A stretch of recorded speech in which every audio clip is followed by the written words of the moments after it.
existe une île rêvée pour les fans de tricot. Cette île, c'est l'île de Taquil, au Pérou. Une toute petite île péruvienne, située au milieu du lac Titicaca. Elle est connue pour son artisanat de qualité dans le monde entier. Là-bas, le tricot est enseigné aux hommes dès l'âge de 8 ans, et il leur est réservé. Les femmes, elles, s'occupent du filage et du tissage. Pour te dire, en 2008, l'UNESCO a même protégé ce savoir. Et c'est rentré au patrimoine culturel immatériel de l'UNESCO. Tu te souviens de notre bonhomme qui avait gagné un marathon en tricotant? Ben là, j'ai aussi quelque chose qui est plutôt pas mal. Tricoter sur des échasses.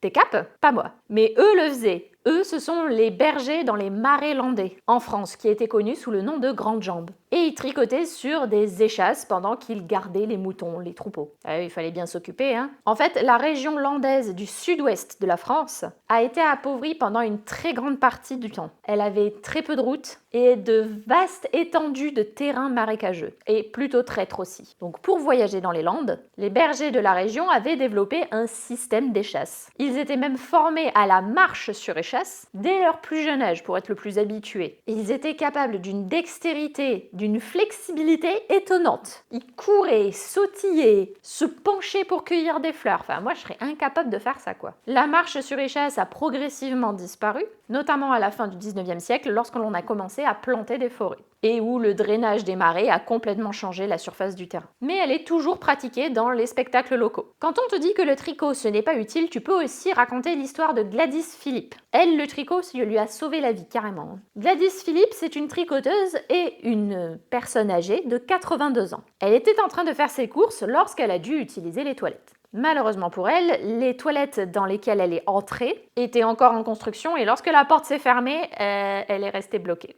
Donc comme personne ne venait lui ouvrir malgré le fait qu'elle essayait de taper, crier, se manifester quoi, et il n'y a personne qui venait, elle a décidé de tirer le meilleur parti de la situation. Heureusement pour elle, elle venait d'acheter un nouveau fil à tricoter rose et elle avait ses aiguilles sur elle. Pendant 4 jours, elle est restée bloquée. 4 jours. Et elle a survécu grâce au tricot et à un sachet de bonbons à la menthe qu'elle avait dans son sac. Je te laisse imaginer la stupeur de l'ouvrier qui a découvert cette grand-mère sur les toilettes en train de tricoter. La pauvre dame, j'espère que le temps n'a pas été trop long.